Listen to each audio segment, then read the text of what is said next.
बहुत समय पहले एक छोटे से गांव में सलीम नाम का एक गरीब लेकिन बेहद नेक दिल इंसान रहता था। उसका घर मिट्टी का बना हुआ था, छत से बारिश टपकती थी और खाने के लिए भी कई बार उसे संघर्ष करना पड़ता था। लेकिन इन सब मुश्किलों के बावजूद उसके दिल में अल्लाह पर पूरा भरोसा था। सलीम हर सुबह फज्र की नमाज पढ़कर अपने छोटे से खेत में काम करने चला जाता। वो मेहनत करता, लेकिन उसकी फसल कभी अच्छी नहीं होती थी।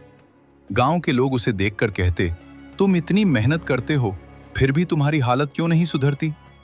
सलीम मुस्कुराकर जवाब देता, अल्लाह बेहतर जानता है, शायद इसमें ही मेरे लिए भलाई है। उसकी पत्नी ज़ैनब भी बहुत सब्र करने वाली औरत थी। वो कभी अपने हालात की शिकायत नहीं करती थी। दोनों पति पत्नी एक दूसरे को हिम्मत देते और अल्लाह का शुक्र अदा करते। भाग 2, एक कठिन परीक्षा की शुरुआत। एक साल गांव में बहुत भयानक सूखा पड़ा। खेत सूख गए, पानी के कुएं खाली हो गए और लोगों के पास खाने को कुछ नहीं बचा। जो लोग अमीर थे वे शहर की तरफ चले गए, लेकिन सलीम के पास जाने के लिए कहीं जगह नहीं थी। उसके घर में सिर्फ 2 दिन का राशन बचा था। ज़ैनब ने धीरे से कहा, सलीम, अब क्या करेंगे? सलीम ने आसमान की तरफ देखते हुए कहा, हम सब्र करेंगे, अल्लाह हमें कभी अकेला नहीं छोड़ेगा। तीसरे दिन घर में खाने को कुछ नहीं बचा। सलीम ने फैसला किया कि वो शहर जाएगा और कोई काम ढूंढेगा। भाग 3, शहर का सफर और नई उम्मीद। सलीम सुबह सुबह निकल पड़ा। कई किलोमीटर चलने के बाद वो शहर पहुंचा। वहां उसने काम की तलाश शुरू की, लेकिन हर जगह से उसे मना कर दिया गया। थका हारा सलीम एक मस्जिद के बाहर बैठ गया। उसने 2 रकात नमाज पढ़ी और अल्लाह से दुआ की, या अल्लाह, तू ही मेरा सहारा है, मुझे रास्ता दिखा। तभी एक बुजुर्ग आदमी वहां आया और उसने सलीम को देखा। बेटा, तुम परेशान लग रहे हो? उसने पूछा। सलीम ने अपनी पूरी कहानी सुनाई। बुजुर्ग ने मुस्कुराते हुए कहा, अगर तुम मेहनत करने को तैयार हो तो मेरे पास तुम्हारे लिए काम है। भाग 4, मेहनत और ईमानदारी का इम्तिहान। वो बुजुर्ग एक व्यापारी था। उसने सलीम को अपने गोदाम में काम दे दिया। काम कठिन था, लेकिन सलीम ने पूरी ईमानदारी और मेहनत से काम किया। दिन गुजरते गए। सलीम की मेहनत देखकर व्यापारी बहुत खुश हुआ। उसने कहा, मैंने बहुत लोगों को काम करते देखा है, लेकिन तुम्हारे जैसा ईमानदार इंसान कम ही मिलता है। कुछ महीनों में सलीम की हालत सुधरने लगी। उसने पैसे बचाकर अपनी पत्नी को भी शहर बुला लिया। भाग 5, एक नई परीक्षा। एक दिन गोदाम में बहुत बड़ी रकम का हिसाब किताब गड़बड़ा गया। व्यापारी को शक हुआ कि किसी ने चोरी की है। उसने सभी कर्मचारियों से पूछताछ की। जब सलीम की बारी आई तो कुछ लोगों ने उस पर इल्जाम लगा दिया, ये नया आदमी है, जरूर इसी ने चोरी की होगी। सलीम हैरान रह गया। उसने कहा, मैंने कभी किसी का हक नहीं मारा। व्यापारी दुविधा में था। उसने सलीम से कहा, अगर तुम निर्दोष हो तो अल्लाह तुम्हारी मदद करेगा। भाग 6, सब्र का फल। सलीम ने उस रात पूरी रात नमाज पढ़ी और दुआ की। अगले दिन अचानक असली चोर पकड़ा गया। उसने खुद कबूल किया कि उसने ही पैसे चुराए थे। व्यापारी को बहुत शर्मिंदगी हुई। उसने सलीम से माफी मांगी और कहा, तुम सच में बहुत नेक इंसान हो, अल्लाह ने तुम्हें बचा लिया। उसने सलीम को अपना साझेदार बना लिया। भाग 7, सफलता और इंसानियत। अब सलीम एक अमीर आदमी बन चुका था, लेकिन उसने कभी अपनी पुरानी जिंदगी को नहीं भुलाया। वो गरीबों की मदद करता, जरूरतमंदों को खाना खिलाता और हमेशा अल्लाह का शुक्र अदा करता। एक दिन वो अपने गांव वापस गया। वहां के लोगों की हालत अब भी खराब थी। सलीम ने गांव में पानी के कुएं खुदवाए, स्कूल बनवाया और लोगों को काम दिया। गांव के लोग हैरान थे, ये वही सलीम है?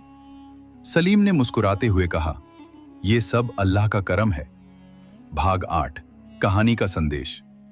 सलीम की कहानी हमें यह सिखाती है कि मुश्किल वक्त में सब्र करना चाहिए, अल्लाह पर भरोसा कभी नहीं छोड़ना चाहिए। ईमानदारी और मेहनत का फल जरूर मिलता है। जो इंसान दूसरों की मदद करता है, अल्लाह उसकी मदद करता है। अंतिम संदेश, जिंदगी में कितनी भी मुश्किलें क्यों ना आए, अगर इंसान का दिल साफ हो और उसका भरोसा अल्लाह पर हो तो हर अंधेरे के बाद रोशनी जरूर आती है। बेशक अल्लाह सब्र करने वालों के साथ है। सलीम अब एक कामयाब और अमीर इंसान बन चुका था। लेकिन उसकी असली परीक्षा अभी बाकी थी। अक्सर ऐसा होता है कि इंसान जब गरीबी में होता है तो वो अल्लाह को याद करता है, लेकिन जब उसे दौलत मिल जाती है तो वो धीरे धीरे अपने रब को भूलने लगता है। लेकिन सलीम ऐसा इंसान नहीं था। हर सुबह वो फजर की नमाज के बाद बैठकर अल्लाह का शुक्र अदा करता और कहता, या अल्लाह, तूने मुझे गरीबी से उठाकर इज्जत दी है, मुझे कभी घमंड में मत डालना। ज़ैनब भी उसे हमेशा याद दिलाती, दौलत एक इम्तिहान है, इसे सही तरीके से इस्तेमाल करना ही असली कामयाबी है। एक अनजान मुसाफिर की मुलाकात। एक दिन सलीम अपने नए बने गोदाम के बाहर खड़ा था कि एक बूढ़ा और कमजोर मुसाफिर वहां आया। उसके कपड़े फटे हुए थे, चेहरा थका हुआ था और आंखों में गहरी उदासी थी। उसने धीमी आवाज में कहा, बेटा, क्या मुझे थोड़ा खाना मिल सकता है? मैं कई दिनों से भूखा हूं। सलीम ने बिना देर किए उसे अंदर बुलाया, खाना खिलाया और आराम करने के लिए जगह दी। खाना खाने के बाद बूढ़े ने कहा, अल्लाह तुम्हें और दे बेटा, तुमने एक भूखे को खाना खिलाया है। सलीम ने मुस्कुराकर जवाब दिया, जो कुछ भी है सब अल्लाह का दिया हुआ है। एक अजीब सलाह जब बूढ़ा जाने लगा तो उसने सलीम से कहा, अगर तुम सच में अल्लाह की राह में आगे बढ़ना चाहते हो तो एक काम करो।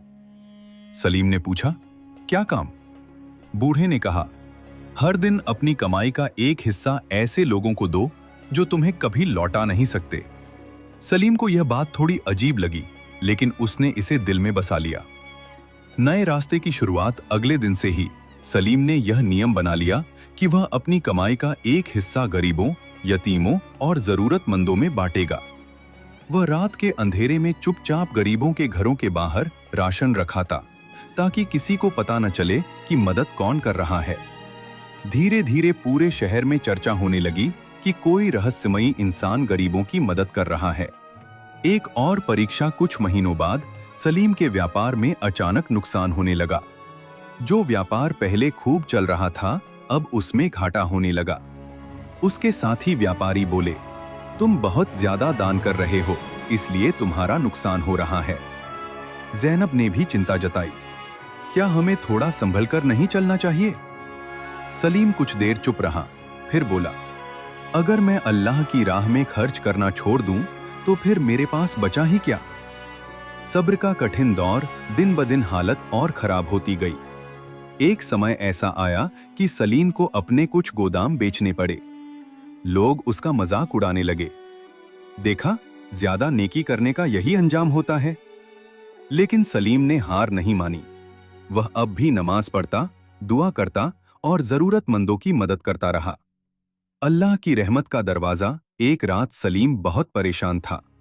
उसने तहज्जुद की नमाज पढ़ी और रो रो कर दुआ की, या अल्लाह, मैं सिर्फ तेरी खातिर देता रहा, अगर मुझसे कोई गलती हुई है तो मुझे माफ कर दे। उसी रात उसने एक ख्वाब देखा। ख्वाब में वही बूढ़ा मुसाफिर उसके सामने आया और बोला, डरो मत, तुम्हारी नेकी कभी जाया नहीं जाएगी। अचानक बदलाव। अगले ही दिन एक बड़ा व्यापारी सलीम के पास आया। उसने कहा, मैंने तुम्हारी ईमानदारी और नेकी के बारे में बहुत सुना है, मैं तुम्हारे साथ साझेदारी करना चाहता हूं। यह सौदा इतना बड़ा था कि सलीम की सारी परेशानियां खत्म हो गईं। कुछ ही महीनों में उसका व्यापार पहले से भी ज्यादा बढ़ गया। सच्चाई का खुलासा। एक दिन सलीम उसी जगह गया जहां उसे वह बूढ़ा मुसाफिर मिला था, लेकिन वहां कोई नहीं था। पास के लोगों से पूछने पर पता चला कि वहां तो कई सालों से कोई बूढ़ा नहीं आया। सलीम समझ गया कि वह कोई आम इंसान नहीं था, बल्कि शायद अल्लाह की तरफ से भेजा गया एक फरिश्ता था जो उसकी परीक्षा लेने आया था। सबसे बड़ी सीख। अब सलीम पहले से भी ज्यादा विनम्र हो गया। उसने अपने दिल में यह बात बसा ली कि नेकी कभी बेकार नहीं जाती। अल्लाह अपने बंदों की परीक्षा जरूर लेता है। जो इंसान अल्लाह पर भरोसा करता है, उसे कभी नुकसान नहीं होता।